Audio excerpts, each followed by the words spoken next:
अब ये आपको वैसा यहाँ पे जी। मैं जब आ रहा था ना, तो मैंने 2 लोगों से बात की अपने जौनसार क्षेत्र में, अपने क्षेत्र में, आपके क्षेत्र में।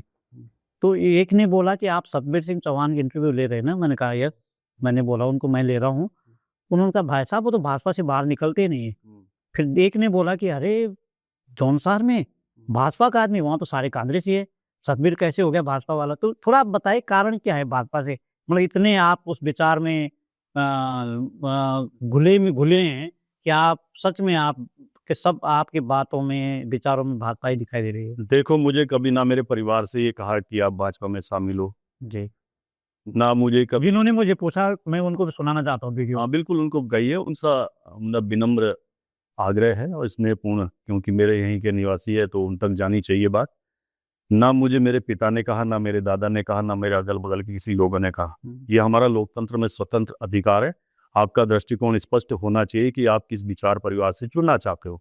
तमाम तरह की यहाँ राजनीतिक पार्टियाँ हैं, लेफ्ट से लेके, कम्युनिस्ट से लेके, कांग्रेस से लेके, Samajwadi, BSP, BJP, RLD, JDU, तमाम तरह की पार्टियाँ हैं। अ, मेरा जो मैं किसान परिवार से आता हूँ। जी, तो किसान परिवार से आता हूँ तो मैंने किसानी भी बहुत करी है। बिल्कुल। लोगों को लगता नहीं है कि ये है। मैंने गन्ने तक छिले हैं। हम विकास नगर में जब पिताजी मेरे तहसील में थे, पटवारी रहे और साफ सुथरी छवि से उन्होंने पूरा जीवन यापन किया। मुझे उसको राजनीतिक लाभ भी मुझे मिलता है बिल्कुल, कि जब मैं जाता हूँ कि उनके सपुत्र है। बिल्कुल। मुझे कहने में कोई संकोच नहीं है। हाँ, तो मैं किसानी भी खूब करी, मैंने गाय भी पाली, मैंने गोबर अपने हाथों से उठाया है, मैंने दूध अपने आप निकाल के बिल्कुल। बेचा है, बिल्कुल। ठीक है? तो जो मिट्टी से जुड़ा हुआ व्यक्ति होता है उसको संस्कार अपने आप मिलते हैं। ये मैंने अपने आप अनुभव किया है। और मेरी शिक्षा दीक्षा विकास नगर में ही हुई, आशाराम वैदिक इंटर कॉलेज से। मुझे बहुत अच्छे वहाँ पर गुरु मिले, उन्होंने बहुत अच्छा मेरे को गाइड किया। और आशाराम स्कूल ही एक स्कूल था जहाँ पर एनसीसी भी थी। अच्छा।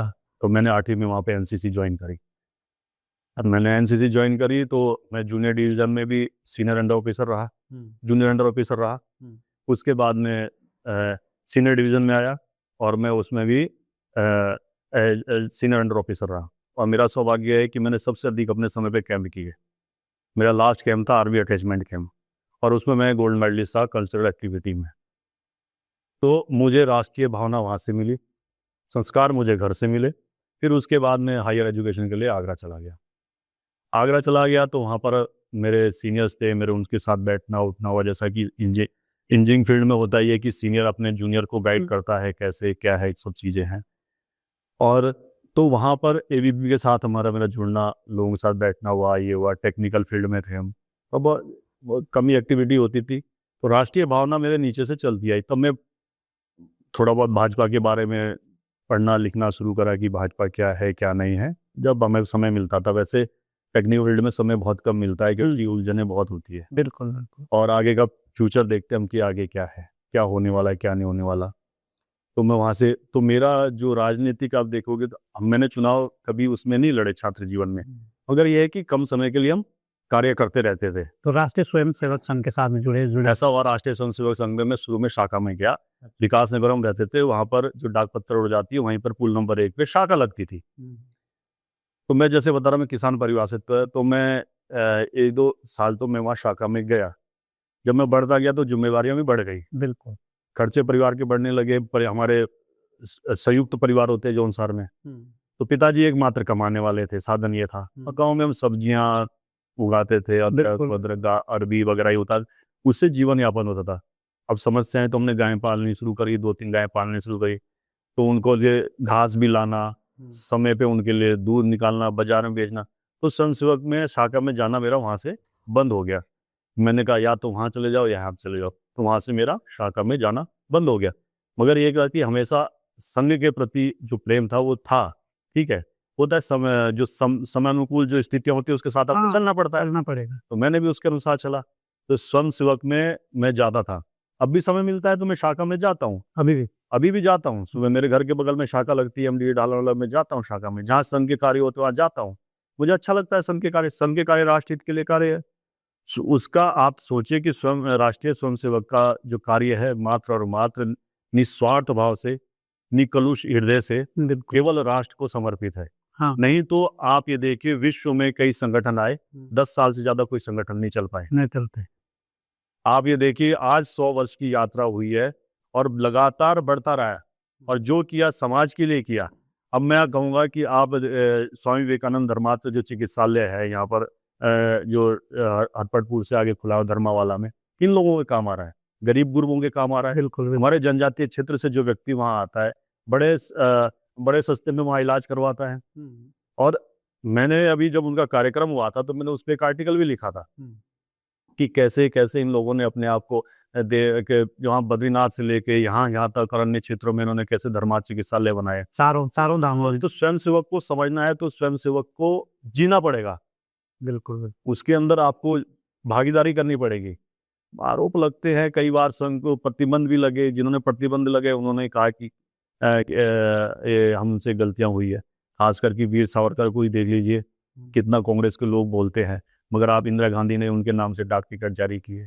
तो उस विषय में ज़्यादा नहीं जाना चाहता। ठीक है। भारत की जनता बहुत ही जागरूक जनता है। बिल्कुल। और मैं ये भी कहना चाहूँगा कि उसके बाद मैं वहाँ से डिग्री प्राप्त करी, उसके बाद फिर मैं जॉब में गया, फिर उसके बाद मन किया कि हायर एजुकेशन के लिए जाता हूँ, फिर मैं IIT में गया, IIT के बाद फिर मैंने जॉब करी। उसके बाद फिर लगा कि यार कुछ अलग करना चाहिए, तो मित्र मंडली सबकी होती है, सबके विवाह हो गए, सब अपने परिवारों में सम्मिलित हो गए, तो सबका ये ध्येय था कि भाई हम तो सब बंध गए, हम तो राष्ट्र कार्य जितना कर सकते हैं वो सीमित है। बिल्कुल, बिल्कुल। क्योंकि मैं देखता हूँ मैं जिनके परिवार वगैरह है तो वो कहीं ना कहीं उलझनों में रहते हैं, तो उन्होंने कहा कि हम में से कोई एक भार होना चाहिए किया ऐसा। तो मेरे एक राजनीतिक गुरु है, मैं नाम नहीं लूँगा, कोई विशेष अवसर पे मिलेगा तो उन्होंने हमारी काफ़ी मंत्रणा हुई, ये हुई, सब हुआ। तो एक यहाँ कुछ अपने क्षेत्र में कुछ कार्य करने का सोचा था, चल ही रहा है, तो साथ में मैंने सोचा कि राष्ट्र सेवा का ये भी प्रकल्प जोड़ा जाए अपने जीवन में। तो मैं भारतीय जनता पार्टी से सैया मंडल में, चक्राता में मेरा मूल है, तो सैया मंडल में मीडिया प्रभारी का काम रहा मेरा। उसके बाद मुझे प्रदेश के हमारे नेतृत्व को लगा कि भाई ऊपर लाना चाहिए, तो मैं उसके बाद मुझे प्रदेश में इन्होंने जनजातीय मोर्चे में प्रदेश मीडिया प्रभारी बनाया। उसके बाद मुझे प्रदेश की मेन टीम में ले आया, तो तमाम कार्यों में मेरे को उनको जो पार्टी ने लिया। मुझे भारतीय जनता पार्टी में सबसे अच्छा ये लगता है, वो व्यक्ति की स्पष्टता को बड़ा नज़दीक से देखती है। तो जब मैं अपने विषय में, जब मुझे वहाँ से लेके यहाँ तक इतने कम समय में पहुँचाया है, तो भारतीय जनता पार्टी में ही संभव है। ये तो जिंदो है। और लेकिन थोड़ा-सा हम उन्हीं जिन लोगों ने मुझसे कहा, उनकी संतुष्टि के लिए कि अब इतने सक्रिय लोग जो इस तरह से बिल्कुल पीसफुली समाज के साथ काम करते हैं, फिर भी वहाँ कांग्रेस का आदमी जीत जाता है। देखो बहुत सारी आपके क्षेत्र में, अभी हम उसी पे बात कर रहे हैं, राज्य पे नहीं। देखो कारण क्या है? आप जैसे सक्रिय लोग वहाँ पर हैं। देखो बहुत सारी चीज़ें हैं। जब तक अपने छोटे-छोटे हितों को त्याग कर आगे नहीं आओगे, तो इस प्रकार की समस्याएं सामने आएगी। मैं तो आपके चैनल के माध्यम से ये कहना चाहूँगा कि अपने छोटे-छोटे स्वार्थों को त्याग के एक बार भारतीय जनता पार्टी को चुन के देखो। आप और ये बताइए, चक्राता में भारतीय जनता पार्टी ने क्या नहीं दिया? मैं आपको बताता हूँ। 2027 में परिवर्तन होगा। मुझे लगता है जो पार्टी जिस रणनीति के अनुसार और जितने कार्य किए, रणनीति छोड़िए, जितने कार्य हमारी पार्टी ने किया है, सबसे अधिक दूरसंचार की व्यवस्था मतलब मोबाइल टावर्स हमारी पार्टी ने लगाए वहाँ पर। और आज भी कम से कम जितने पत्र आए हैं उन पत्रों पे काम हो रहा है। और हमारी पार्टी प्रधानमंत्री सड़क योजना का जब आई है अटल बिहारी वाजपेयी की सरकार में, खंडूरी जी उस समय परिवहन मंत्री हुआ करते थे, बिल्कुल। उन्होंने कहा कि ये फेल योजना कहाँ से ये लिया है, और सबसे ज़्यादा ठेकेदारी कांग्रेस ही कर रहे हैं उसमें। सबसे ज़्यादा ठेकेदारी कांग्रेस ही कर रही है उसमें। चक्राता विधानसभा में परिवर्तन कब आएगा? अब सुनिए, देखो भारत के अंदर इतने समय के बाद परिवर्तन आया है, इतने समय के बाद स्वतंत्र सरकार आई है कांग्रेस को छोड़ के, कि हमारी अपनी 2014 में सरकार आती है जिसके लिए प्रधानमंत्री जी के लिए क्या बोला था, चाय बनाने के लिए। चक्राता विधानसभा में तो 70 साल से ज्यादा हो गए। नहीं, ऐसा नहीं है, वहाँ भी परिवर्तन हुए हैं। भले ही भाजपा का वहाँ पर नहीं आया है, वहाँ मुन्ना चौहान जी आए, पहले शूरवीर सिंह जी आए वहाँ पर, ऐसा नहीं, वहाँ पे परिवर्तन हुआ है।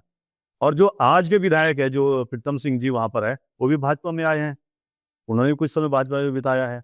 वो तो कह रहे हैं कि सवाल ही पैदा नहीं। वो 6 महीने यहाँ क्या कर रहे थे?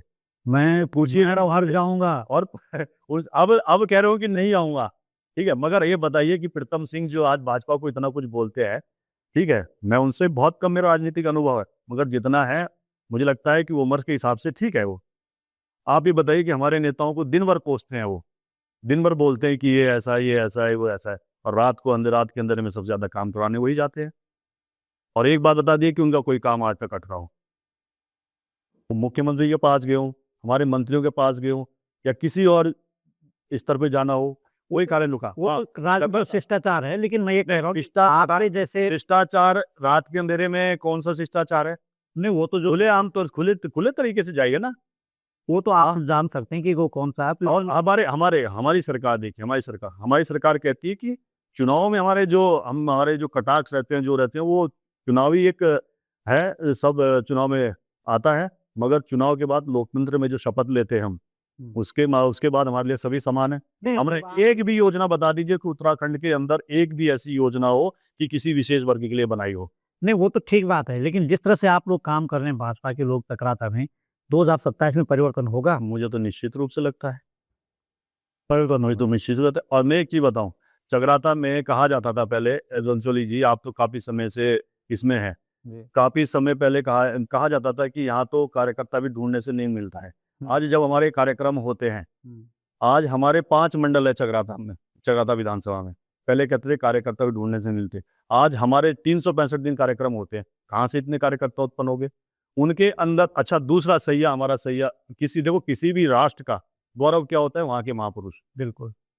अब आप संघ की बात यहाँ पे आ जाती है, हमारे क्षेत्र के सबसे बड़े पुरोधा रहे, सबसे वीर प्रतापी शौर्य के प्रतीक रहे, नंदराम नेगी जी रहे, जिन्होंने मुगलों से लोहा लिया। आप देखेंगे पूरे ये उत्तरकाशी क्षेत्र हो गया, चाहे इधर वाला क्षेत्र हो, पूरा यमुना घाटी, जौनसारी घाटी, सिरमौर हो गया, शिमला हो गया, यहाँ कहीं भी आपको मुगलों का कोई भी स्ट्रक्चर खड़ा दिखता है? केवल और केवल एक पुरोधा की वजह से, वो नंदराम नेगी से। आप ये देखिए कि अपने पिता की तो मूर्ति लगा दी चकराता में, हमें उससे कोई दिक्कत नहीं है, मगर क्या हमारे महापुरुषों की, जिन्होंने हमारे क्षेत्र को इस आक्रांता से बचाने का काम किया, बिल्कुल, क्या उनका समय नहीं मिला इतने वर्षों में? उसको लगाने का काम क्या है, किसने किया? राष्ट्रीय स्वयंसेवक संघ ने, वनवासी कल्याण आश्रम के माध्यम से। संयम में जाते तो बड़ा हृदय हो जाता है देखते ही नंदराम सिंह नेगी का। और वहां पर वीर केसरी चंद की प्रतिमा को किसने स्थापित किया? और कांग्रेस इतने वर्षों तक रही, उन्होंने क्या किया? और यहाँ पर गांधी पार्क में किसने बनाया? और वहां पर विकासनगर विधानसभा में केसरी चंद विद्यालय किसने बनवाया? चलो हम राज्य की तरफ थोड़ा और आगे बढ़ते हैं। मैं ये कुल मिला के कहना चाहता हूँ कि लोगों को भी इस विषय पर ध्यान देना चाहिए। बिल्कुल, अपने छोटे छोटे स्वार्थों को त्याग के, अपने छोटे छोटे हितों को त्याग के राष्ट्र भावना से जुड़ना चाहिए। और जब आप राष्ट्र भावना से जुड़ोगे, आप जो कल्पना भी नहीं कर सकते वो आपको मिल सकता है। मैं उदाहरण के साथ बताना चाहता हूँ, जब तक कश्मीर के अंदर धारा 370 थी, 250 से अधिक ऐसे परिवार थे जो अनुसूचित जाति के परिवार थे, वो थे तो यहाँ के, उस समय शेख अब्दुल्ला ने उनको यहाँ लाया था पाकिस्तान से। उन्होंने कहा था कि जो भारत के प्रत्येक नागरिक को अधिकार मिलता है, वो अधिकार आपको मिलेगा। उनको ना वोट देने का अधिकार था, ना उनको किसी नौकरी में अधिकार था, किसी भी तरीके का उनको कोई अधिकार नहीं था, वो नागरिक तक नहीं थे भारत के, कश्मीर के तो छोड़ दीजिए। और इसी के लिए लड़ाई लड़ी थी श्यामा प्रसाद मुखर्जी ने। ये देखिए इतने वर्ष हो गए कि 2014 का इंतजार करना पड़ा उन नागरिकों को। आज उनको जो अधिकार सत्यवीर सिंह चौहान को यहाँ बैठ के है उत्तराखंड के अंदर, वही उनको सारे अधिकार है। तो इसीलिए मैं कह रहा हूं कि जौनसार के नहीं, सभी जहां पर भी है, जहां पर इस प्रकार की स्थितियां हैं, एक बार भारतीय जनता पार्टी के राष्ट्रीय विचारों से जुड़िए। आपने जो कल्पना नहीं की है वो आपको मिल सकता। उन लोगों ने भी कल्पना नहीं की थी कि हमको कभी इस प्रकार के अधिकार मिलेंगे। वो केवल मेला डोने का केवल काम उनसे कराया जाता था, चाहे वो MBBS की डिग्री ले, चाहे वो इंजीनियरिंग के लिए ले, चाहे वो PhD कर ले। क्या उनके साथ भेदभाव पूर्ण तरीका नहीं अपनाया जा रहा था? बिल्कुल, बिल्कुल। क्या वो भारतीय लोग जिस प्रकार के वातावरण में रह रहे थे, क्या वो नहीं रह सकते थे? आज उनको वोटर अधिकार भी है, आज उनको विधानसभा का भी अधिकार है, आज उनको लोकसभा का अधिकार है, और आज में राज्यसभा का भी अधिकार है। उन्हें वो तमाम अधिकार मिले हैं जो संविधान प्रदत्त है। और ये बड़ी प्रसन्नता होती है कि आज श्यामा प्रसाद मुखर्जी के उस कार्य को माननीय प्रधानमंत्री श्री नरेंद्र मोदी ने धरातल पर उतारा है, उनको सुख चैन की नींद रही है।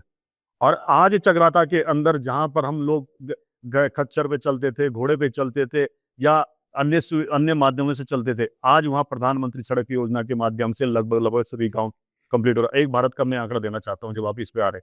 आपने थोड़ा सा इसलिए चकराता विधानसभा को इसलिए हृदय में लिया है कि मैं वहां से हूँ, लेना भी चाहिए।